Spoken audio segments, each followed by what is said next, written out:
بسم الله الرحمن الرحيم والعصر إن الإنسان لفي خسر إلا الذين آمنوا وعملوا الصالحات بسم الله الرحمن الرحيم.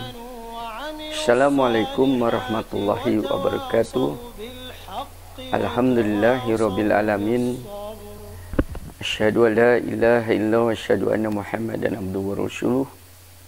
Allahumma shalli wa sallim ala Muhammadin sayyidil mursalin wa ala alihi wa sahbihi ajmain.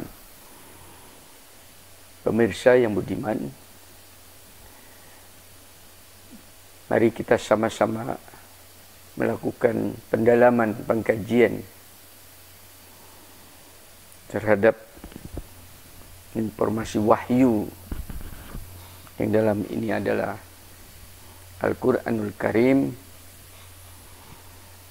yang diturunkan sebagai sebuah referensi bagi manusia di atas muka bumi ini agar mereka hidup bahagia dunia akhirat mereka. Pada saat ini, kesempatan ini saya ingin membahas sebuah ayat yang menurut saya sangat strategis dan sangat operasional, yaitu surat Al-Asr yang tadi mukadimah sudah dibacakan sebagai sebuah surat yang menurut hemat saya adalah merupakan sebuah fungsi matematik, karena ayat itu menyebutkan secara eksplisit situ demi waktu, demi masa, orang Sunda mengatakan demi wanci,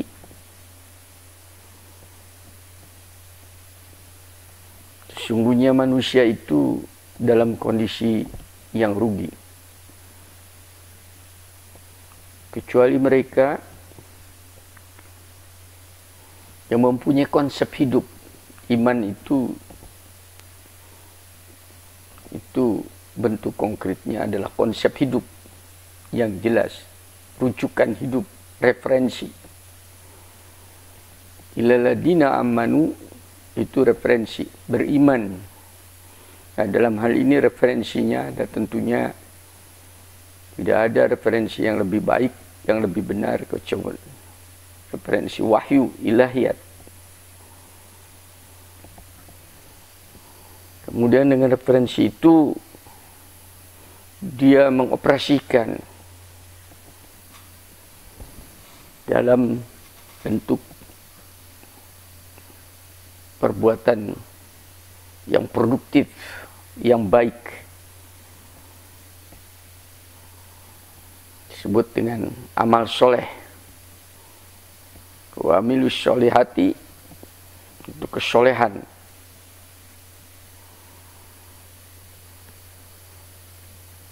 Otomatis dengan contoh-contoh kesolehan yang dia lakukan itu, dia sendiri harus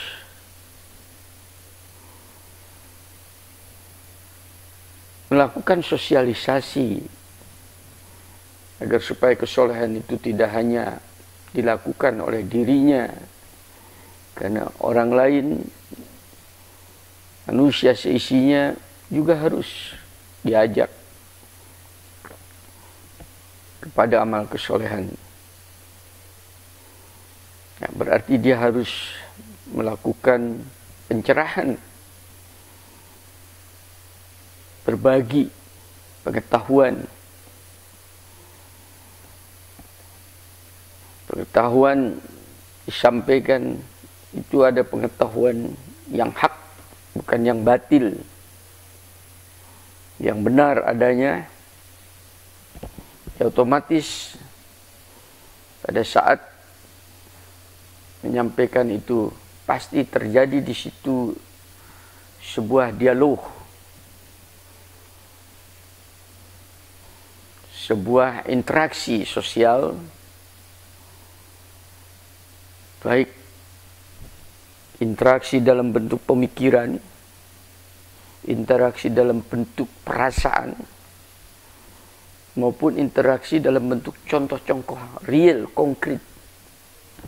Nah, dalam hal inilah kemudian bagi mereka yang sudah melakukan amal kesolehan dan mendakwakan kesolehan itu tadi, diminta bersungguh-sungguh, jangan putus asa. Ini yang dinamakan sabar, itu adalah bersungguh-sungguh. Sabar secara operasional bukan berarti kemudian dia diem, tidak, tapi sungguh-sungguh.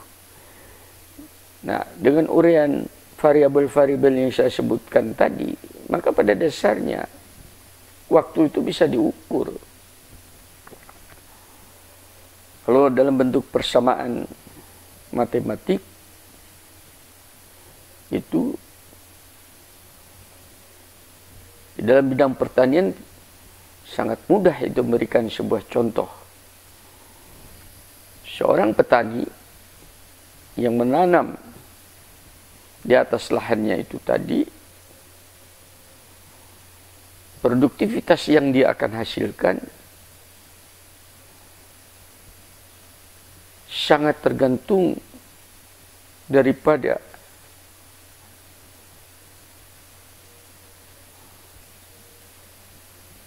bibit apa yang dia tanam, kualitas bibit bagaimana, memelihara tanaman itu bagaimana. Nah, kalau bibit berkualitas, pemeliharaannya dengan baik, yang termasuk irigasinya, lepaskan dari penyakitnya, klimatnya sesuai, insya Allah produktivitasnya akan tinggi. Sebaliknya kalau itu tidak dilakukan, ya dia tidak panen. Itu yang dinamakan dengan berjalannya musim tanam itu tadi. Dia tidak dapat apa-apa. Itu yang dinamakan khusn, rugi. Tidak produktif. Sesungguhnya manusia rugi, sesungguhnya petani itu rugi. Nah, ini fungsional. Produktivitas saya sebut dengan rumus matematik. Itu Y, yield, hasil, sama dengan tergantung X-nya yang dia lakukan itu tadi. Nah, X-nya itu tadi, apabila bibitnya jelek, buruk, artinya amal soleh tidak ada, pemeliharaan tidak dilakukan secara intensif, ia pasti khusr. Dia akan mendekatkan kerugian, tidak akan panen. Itu persamaan matematik, mudah kan dengan cara-cara seperti itu tadi. Nah, agar supaya produktivitasnya meningkat minimal 10 kali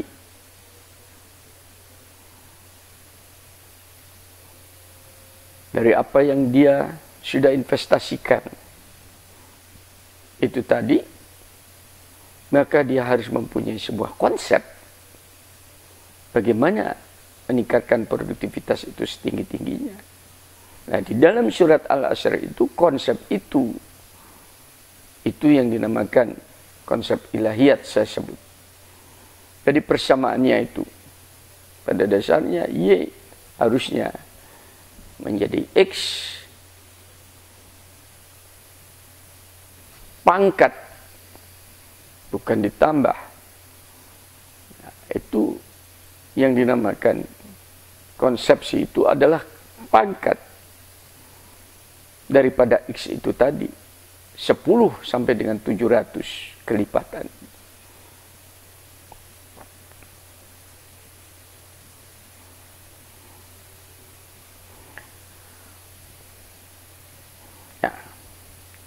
Saya teruskan. Masalahnya sekarang adalah ayat yang demikian strategis, yang demikian bagus itu, yang demikian indah, oleh umat Islam sendiri tidak pernah dipahami dengan benar, tidak pernah dihayati.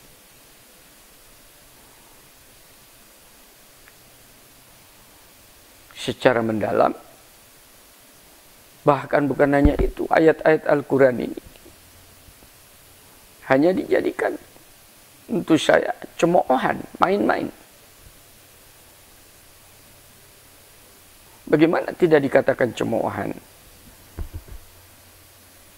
Contoh saja.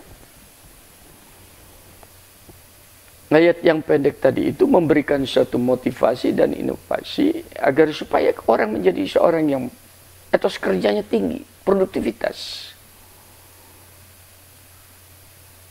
Tapi bagaimana ayat Al-Furqan, firman Tuhan yang memberikan sesuatu energi yang demikian bagus itu oleh umat Islam, dibacakannya di kuburan, dibacakannya di tempat orang kematian. Untuk apa orang mati dan orang yang di dalam kuburan sudah tidak memerlukan Quran?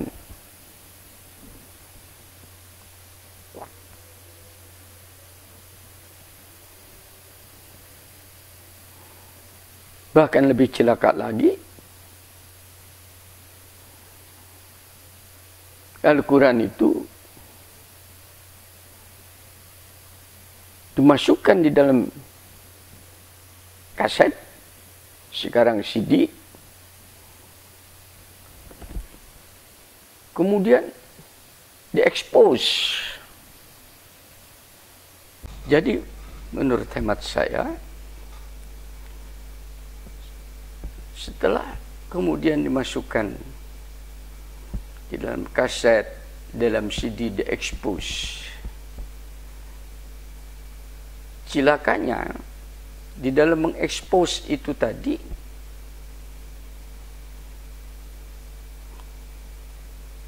nilai-nilai yang harusnya dijadikan acuan sebagai kebenaran Islamiyah itu tidak diikuti hampir oleh kebanyakan mayoritas masyarakat Muslim. Sehingga loudspeaker di masjid-masjid demikian keras pada waktu malam hari, apalagi pada waktu bulan puasa, dengan suara yang menurut hemat saya di atas kewajaran, dan itu tidak Islam. Pada saat orang harus istirahat, pada saat mungkin ada orang sakit, jam 3 malam sudah berbunyi itu kaset, mengalunkan wahyu ilahi. Kelihatannya benar mau menyampaikan dakwah, namun menurut hemat saya, dakwah yang demikian adalah dakwah yang sifatnya emosional, tidak rasional.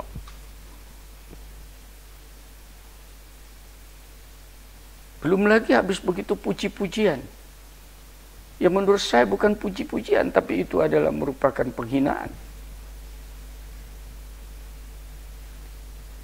terhadap ilahi itu sendiri.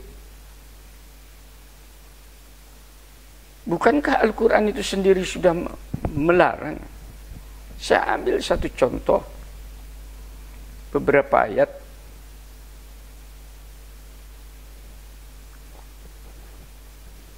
Coba dibuka kembali itu, di lemari lagi.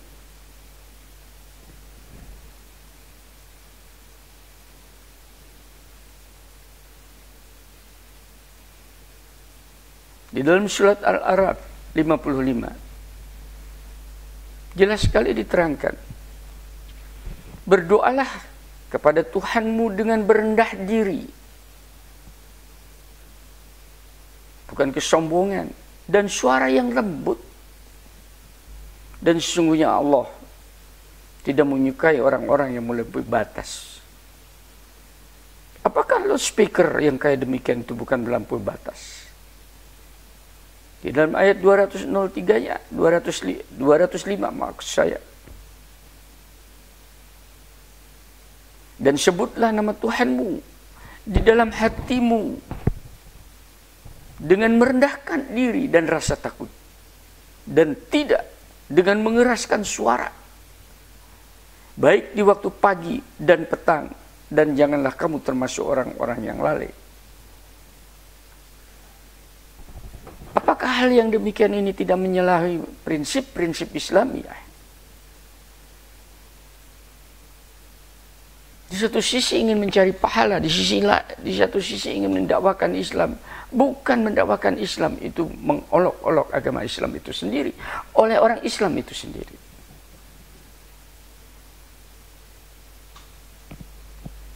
Saya sedih lihat saudara-saudara saya berperilaku uneducated, tidak berpendidikan seperti ini, bahkan tidak mengerti tentang isi Al-Quran itu sendiri.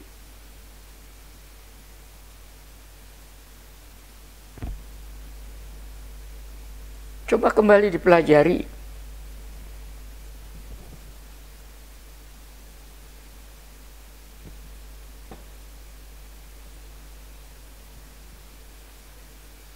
Belum lagi mereka melakukan kemusyrikan-kemusyrikan yang tidak seharusnya diperbuat oleh manusia yang beradab dengan memuji-muji kuburan, tempat-tempat keramat. Sehingga pada saat terjadi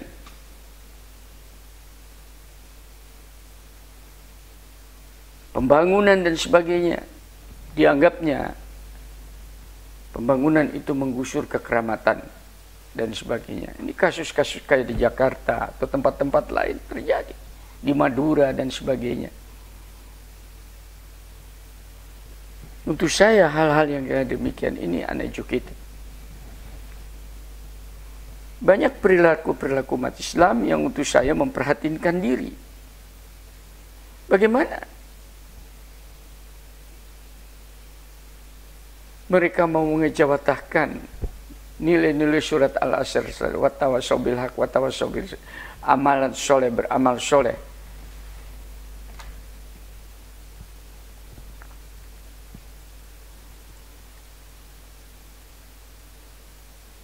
Saling menasihati. Apabila umat Islam itu sendiri tidak paham terhadap ajaran daripada Quran itu sendiri. Saya mengikuti dalam berita-berita yang perkembangan di Jakarta. Ada seorang pejabat yang dipanggil dengan Ahok. Saya tidak tahu nama lengkapnya itu. Karena saya pun tidak kenal siapa dia. Akan tetapi dari pengamatan saya dari tempat yang jauh, dia non-Muslim, tapi perilakunya di dalam sistem sosial lebih Islami daripada pejabat-pejabat Islam itu sendiri, pejabat-pejabat Muslim sendiri yang perilakunya justru jauh daripada nilai-nilai Islam. Saya salut dengan keberanian seorang Ahok, dengan prinsip-prinsip kehidupannya, dengan prinsip-prinsip kebenarannya. Insya Allah apa yang dia unduh itu di dalam melakukannya itu adalah kebenaran-kebenaran wahyu, kebenaran-kebenaran ilahiyat, sekalipun dia tidak sadar bahwa itu adalah kebenaran ilahiyat. Dan itu yang diajarkan Islam. Satu contoh misalnya, yang sekarang sedang terjadi penggusuran pada penduduk-penduduk Jakarta, pendatang-pendatang yang menempati tanah-tanah negara seenak berpuluh-puluh tahun beranak pinak di situ.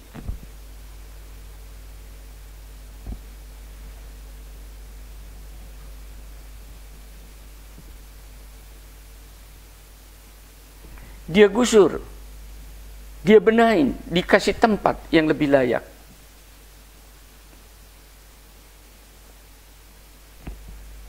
Untuk saya itu adalah Islami.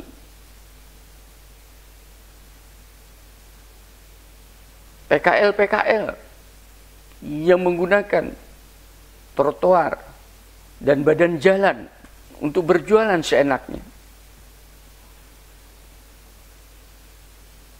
dengan mengambil hak orang lain, itu tidak Islami, dan itu mayoritas umat Islam.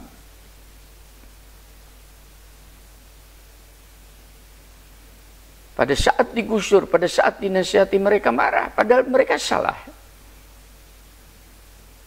Dengan dalil yang dibuat-buat bahwa tanah ini milik Tuhan. Pernahkah mereka berbicara, mereka meminta izin kepada Tuhan untuk menempati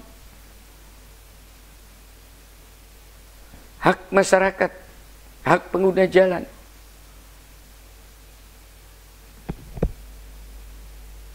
Ini memerlukan seorang pejabat yang betul-betul punya keberanian untuk membenahi masyarakat yang mulai bergeser dari masyarakat yang beradab menjadi biadab. Saya tidak bisa membayangkan kalau negeri ini setiap individu seenaknya berjalan tanpa ada sebuah aturan, tanpa ada sebuah penataan yang baik.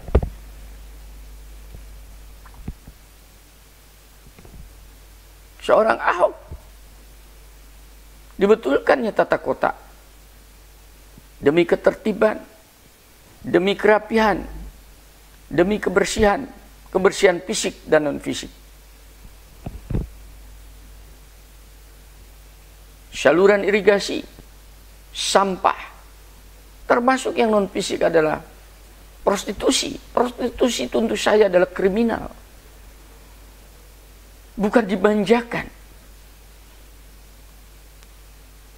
Di dalamnya terdiri daripada preman-preman yang memanfaatkan kemaksiatan, dosa terhadap ilahi, dosa terhadap kemasyarakatan itu tadi, untuk kehidupannya. Dan ini yang bisa menoto hanyalah kekuasaan, kekuatan.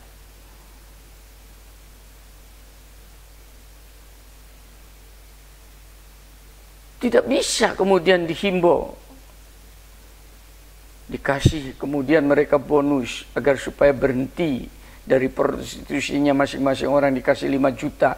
Ini uneducated. Ini tidak mendidik bahwa mereka telah berbuat kesalahan di dalam sistem sosial yang parah. Ini harusnya dikasih punishment.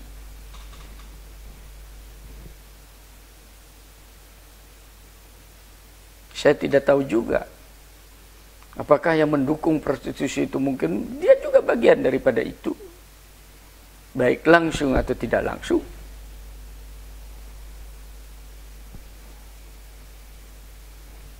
Surabaya dengan wali kotanya yang punya keberanian, Gang Doli, mudah-mudahan dimunculkan di negeri ini tokoh-tokoh muda sekualitas Ahok atau lebih daripada itu, yang punya keberanian untuk menata masyarakat yang tidak tertata ini, yang semerawut seperti ini. Dan saya harapkan mudah-mudahan Allah memberikan bimbingan kepada kita. Dan berdoa saya, mudah-mudahan al-Islam, agama Islam, dinul Islam, justru dibela oleh Ahok. Dan mudah-mudahan Allah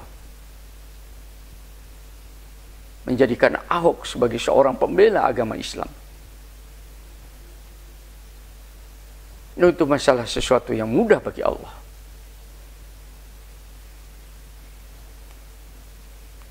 Saya ambil yang demikian ini daripada contoh kenabian.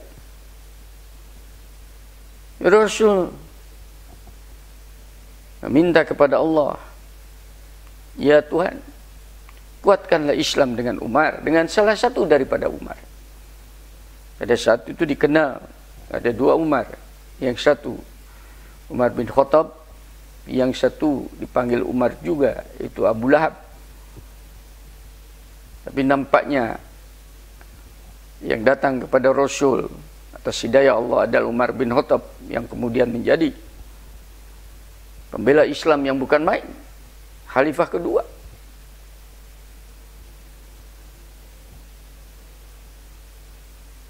Karena mereka pada dasarnya sudah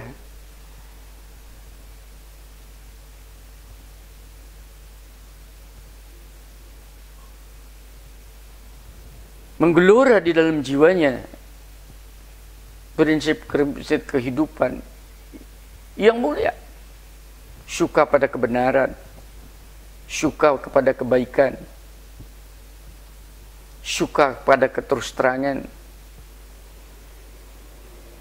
jijik dan tidak suka kepada kemungkaran. Pada dasarnya seperti itu.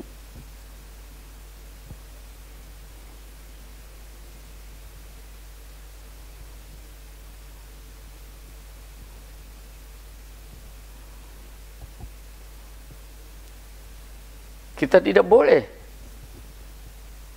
menjustifikasi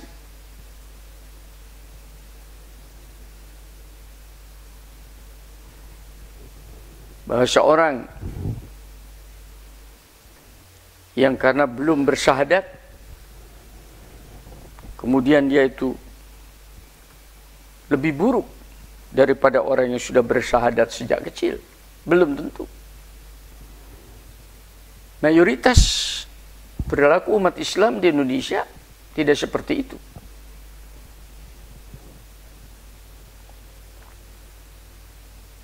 Dan saya melihat perkembangan Islam di negeri-negeri barat, baik di Eropa maupun di Amerika. Mereka berbondong-bondong masuk Islam itu karena melihat nilai-nilai setelah mereka membuka lembaran Al-Quran dan dipelajari secara intelektual oleh mereka, bahwa di sana banyak sekali nilai-nilai yang menjunjung tinggi humanity, nilai-nilai kemanusiaan, nilai-nilai kemasyarakatan, nilai-nilai kebersihan, nilai-nilai keindahan, nilai-nilai kebersamaan. Yang sementara ini ya karena kondisi lingkungan, situasi mereka belum tersentuh. Maka disinilah tugas kita sebagai seorang Islam, memberikan contoh keteladanan yang baik, yang benar, sesuai dengan koridor Islam. Tidak seperti dakwah umat Islam kebanyakan sekarang, yang disampaikan ke dalam masyarakat bukan itu, akan tetapi kepada masalah hukum-hukum yang mengikat dirinya menjadi rigid, kaku.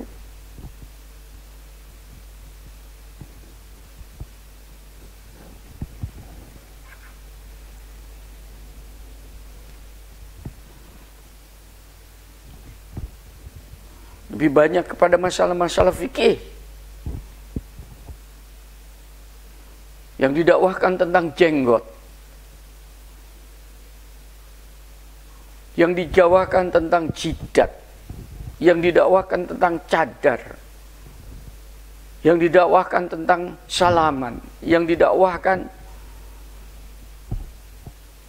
tentang salam.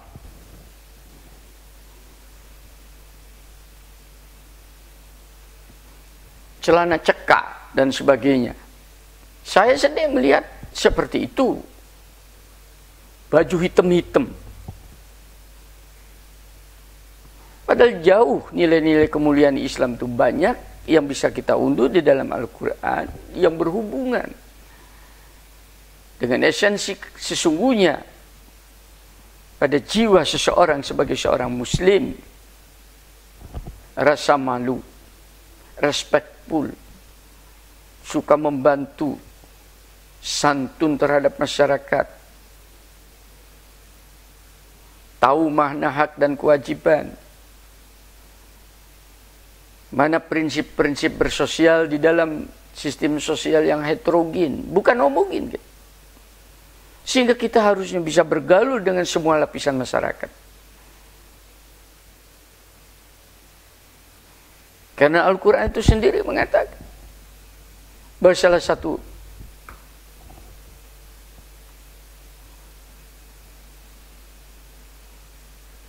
daripada ayat-ayat Al-Quran, ayat-ayat Allah itu adalah menciptakan manusia yang berbeda bahasa dan warna kulit.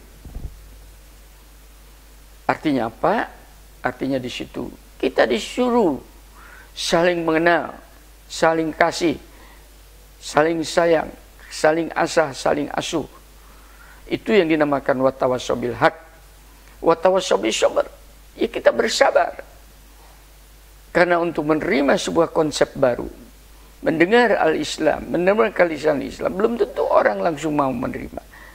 Begitu kita menyampaikan, kita berdoa kepada Allah, semoga dibukakan hatinya. Seperti tadi doa Kanjeng Nabi, kita doakan juga kepada Allah, semoga Ahok dibukakan hatinya.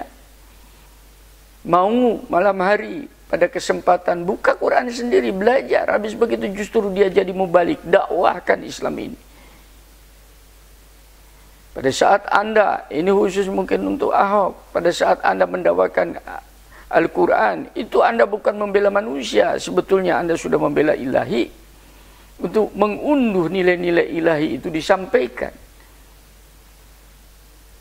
Karena sekarang ini dalam zaman kan hanya konsep Al-Quran yang bisa diunduh untuk menjawab tantangan-tantangan dinamika sosial. Taurat sudah habis, Bible tidak bisa menjawab tantangan dinamika itu. Pertanyakan juga pada saudara-saudara kita yang beragama Nasrani. Coba cari Bible yang asli di mana. Tentunya sebagai seorang intelektual, validitas itu diperlukan.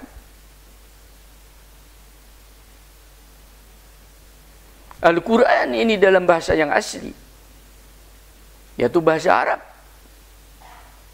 yang isinya sendiri boleh diuji. Mana daripada istilah Al-Quran itu yang diragukan, dibuka, mari diuji. Ini tantangan Al-Quran. Apabila kamu ragu terhadap isi Al-Quran, maka buka, maka buat satu surat semisal Al-Quran. Buat surat Al-Asr dengan 3 ayat itu, yang isinya, yang tata bahasanya, yang tujuannya, yang maknanya seperti itu. Bila kamu dapat, ya ini validitas, insya Allah. Kalau saudara Ahok dengan kecerdasannya seperti itu, dengan keberanian seperti itu, sangat mudah itu mempelajari Al-Quran.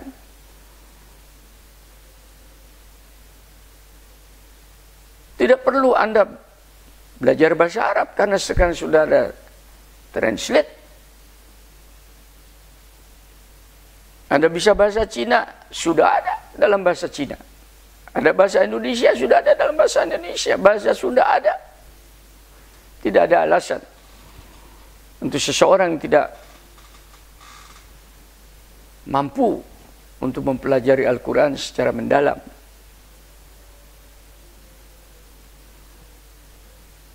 Dan saya sarankan, dimulailah dari Jakarta. Masjid itu ditotok. Untuk saya itu, loudspeaker seperti itu sudah kriminal.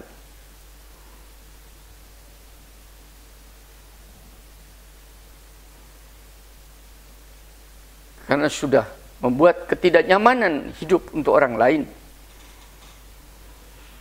termasuk saya sebagai seorang muslim,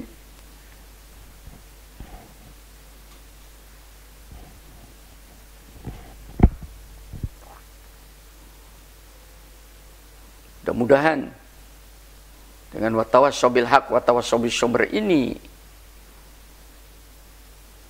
melalui video ini, mereka yang berjenggot tidak kebakaran jenggot. Ini adalah sebuah nasihat untuk Anda. Kalau Anda kebakaran jenggot, maka itu menunjukkan bahwa hati Anda